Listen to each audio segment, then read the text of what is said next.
Jewish intellectuals saw the national framework as a means of modernizing Jewish identity. To bring it bang up to date, so to speak, it meant reviving the ancient Hebrew language and rereading the religious texts of Judaism as political ones, the most important of these being the Old Testament.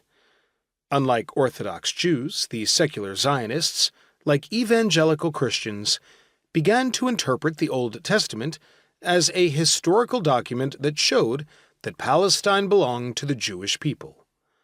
Orthodox Jews regarded the Old Testament as a religious and moral tract compelling them to obey God's laws for humanity. After a particularly vicious wave of pogroms in 1881 across the southwest of the Russian Empire, a group of young Jews made plans to settle in Palestine, hoping their zeal and purpose would inspire others to follow their example. They arrived in Palestine in 1882. They were able to buy land in Palestine with money provided by Jewish philanthropists and businessmen, such as the Rothschilds. The land they bought was mostly owned by absentee landlords, that is, rich people who lived outside of Palestine, who had purchased land from the Ottoman state after reforms in Ottoman land law in the mid-19th century. Before these reforms, individuals generally couldn't own land as private property in the Ottoman Empire. It was leased by the empire to landlords or farmers who built their villages on it. Many of these villages had been there for centuries. In Palestine, some of these villages even predated the existence of the empire.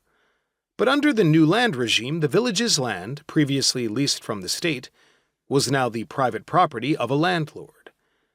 However, in the Ottoman understanding, the fact of land changing hands didn't alter anything in practical terms.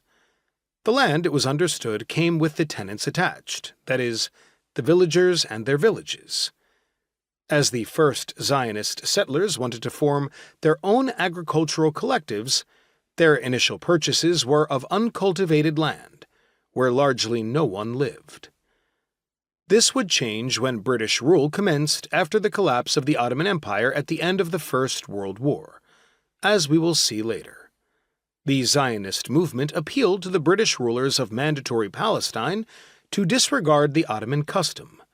They demanded that the British recognize that land ownership meant they had the right to evict Palestinian villagers. The first Zionist settlers landing in Jaffa in the summer of 1882 had no idea about farming. They were mostly former university students, brought up in East European towns with no instinct for agriculture. They needed the assistance of Palestinian farmers who taught them how to till and plow the land to make it bear fruit. Even then, the leader of that first group, Israel Belkind, never adjusted to farming work and spent his life as an itinerant teacher.